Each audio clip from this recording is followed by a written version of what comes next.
Welcome to the Arlington Street Church podcast. Founded in 1729, Arlington Street continues today as a gathering place for progressive people of faith in the greater Boston area and beyond. We are located at the corner of Arlington and Boylston Streets, across from the Public Garden in Boston, Massachusetts. Please visit ascboston.org for more information about this historic Unitarian Universalist congregation. Arlington Street Church, gathered in love and service for justice and peace. In 1962, politician and author Clare Boothe Luce was worried that President John Fitzgerald Kennedy's attention was splintered among too many competing priorities. A great man, she told him, is a sentence. Abraham Lincoln's sentence was, he preserved the Union and freed the slaves. Franklin Roosevelt's sentence was, he lifted us out of the Great Depression and helped us win a world war. My mind turns to the sentence of the current occupant of the White House. But I digress. We don't need to be presidents of anything to write a sentence for ourselves or each other, and just doing it could change the trajectory of our lives. What's your sentence? Let's make it both retrospective and aspirational. Maybe your kids are little, but you want your sentence to be, I raised children who are happy adults. Maybe you're midway through a teaching career, but you want your sentence to be, I taught 2 generations of students to read. It's not too late. The very cool thing is that today could be the day that you start writing. She cared for everyone, regardless of whether or not they could pay her. He listened to everyone with patience and kindness and tried to make their days glad. If we're very lucky, our sentence will be a reflection of our passion. If you're feeling like your sentence might be, she always remembered to take out the trash, or he bought a lottery ticket every Wednesday during his lunch break, chances are you're in trouble. There's a great MTV interview with Bruce Springsteen from sometime in the mid-'80s when Born in the USA was playing nonstop on the radio. Shaking his head, humble as always, Bruce tells the VJ, you know, man, I just can't believe I get paid for doing something that comes so natural to me with so much love. That's passion. That's about being in flow. This past week, I read the history of the science of being in flow. It's pretty great. In 1944, 10-year-old Mihai Csikszentmihalyi boarded a train in Budapest in Hungary. He, his mother, and his 2 brothers were heading to Venice, Italy, where his father was stationed as a diplomat. Before long, bombs were exploding in the distance, and then bullets came tearing into the train. Mihai crouched under his seat, terrified, but also a little annoyed. 65 years later, he recalled, it struck me at that point that grown-ups really have no idea how to live. Mihai Csikszentmihalyi grew up to be a psychologist. When studies in the United States concluded that more than 50% of employees aren't engaged at work, and almost 20% are actively disengaged, he began studying the power of creativity and play. He began to notice that when people were doing what they love, they really lost themselves in it. They were so enthralled, he said, they seemed to be in a trance. He called this somewhat inscrutable, transcendent feeling as being in flow. And that, he concluded, is how we should live.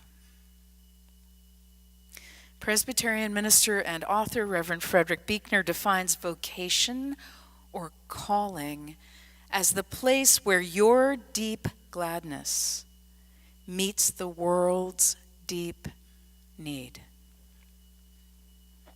How do we get there? And how do we get from in flow to our sentence? They're deeply interrelated. Canadian entrepreneur and author Danielle Laporte writes, all forms of work and art are an opportunity for liberation and contribution. It doesn't really matter where you are on the scale of entrepreneurial drive, or if you're in the metaphorical jungle with a machete or a butter knife. You can call it a hobby, a labor of love, or a world domination plan. You can go with the flow. You can call it ambition, hunger, inspiration, drive, avocation, or putting food on the table. You can crush the competition, unite the people, or change just one person's life. The point is this: if you want to do meaningful things and make lots of really good stuff happen in your life that's really exciting for all of us, the truth is most evident. In seeking our freedom, we liberate our potential to accomplish incredible things. American poet David White writes, "You must learn one thing. The world was made to be free in. Anything or anyone that does not bring you alive is too small for you." Writing our sentence, being in flow, is about tapping into our vitality. Danielle Laporte tells this very sweet story of taking her 4-year-old son to an ice cream parlor on a summer night. They're sitting in the garden under the twinkly lights, contentedly licking their ice cream cones, and Danielle says, "So, monkey, how's your life?" And without missing a beat, her 4-year-old replies, "Oh, Mama, it's amazing. If I were a telephone, I'd be ringing all the time." The obvious questions are, when do you feel amazing? What makes you ring? There's a less obvious question too, and it has to do with our sense of being okay, good enough, lovable.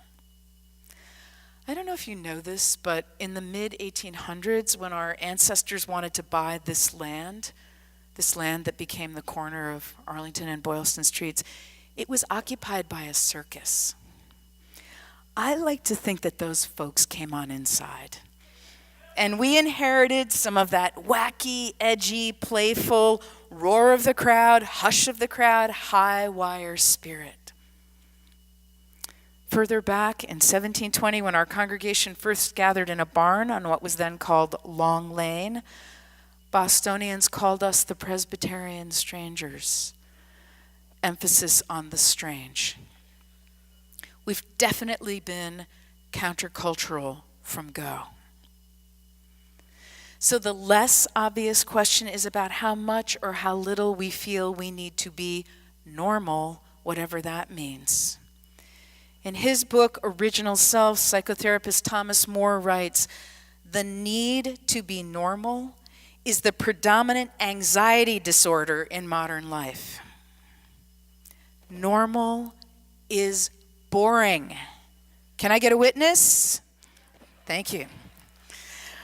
When we're after amazing, we're looking to be off-center, which is what eccentric means. We're looking for authentic, spiritually curious, hungry, devoted. 13th century Sufi mystic Jalaluddin Rumi wrote, "Lukewarm won't do.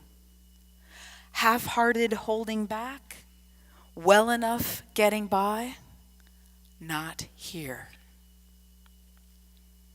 I repeat, it's not too late. There are hundreds of stories of people who decided to rewrite their sentence mid-sentence. One of them is J.K. Rowling. In 1994, 7 years after graduating from university, she saw herself as a failure. She'd been a researcher, a secretary, taught English as a foreign language, and worked at the Chamber of Commerce. Suddenly, she was newly divorced with a dependent child and jobless. Signing up for welfare benefits, J.K. Rowling described her economic status as being as poor as it is possible to be in modern Britain without being homeless. Diagnosed with clinical depression, she contemplated suicide. And then she began to write. Infant daughter in tow, she wrote in cafes and then typed the emerging manuscript on a manual typewriter. Her first book had been rejected by 12 publishing houses when Bloomsbury, a small London publisher, took a chance on it after the CEO's 8-year-old daughter, Alice Newton, read a chapter and immediately demanded the next.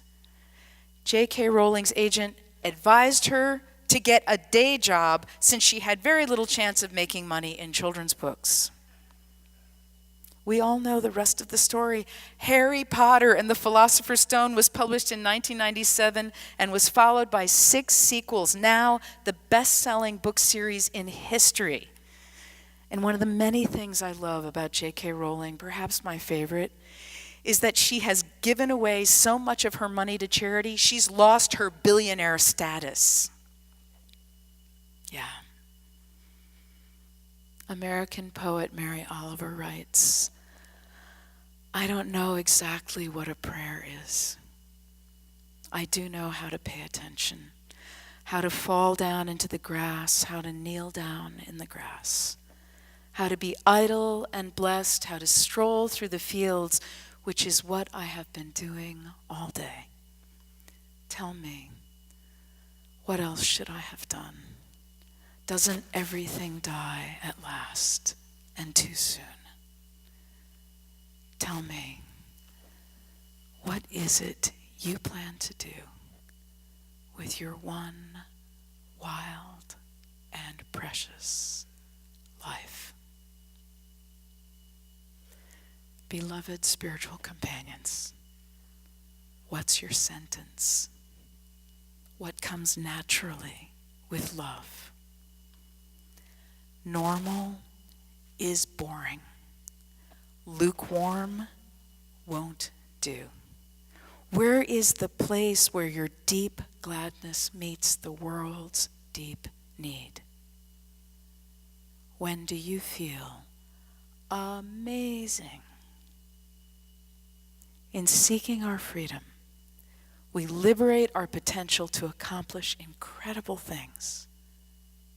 Tell me, what is it you plan to do with your one wild and precious life? Amen.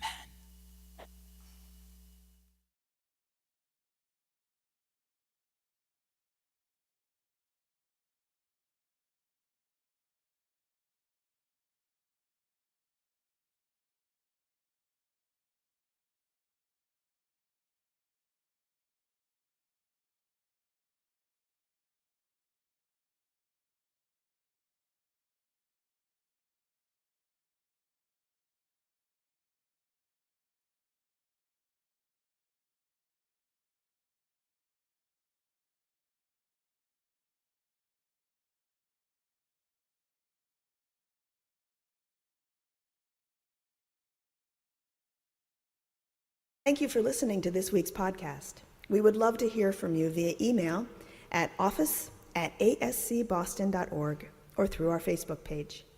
If you would like to support the good work of Arlington Street Church, please consider a contribution by check in the mail or through our website, ascboston.org.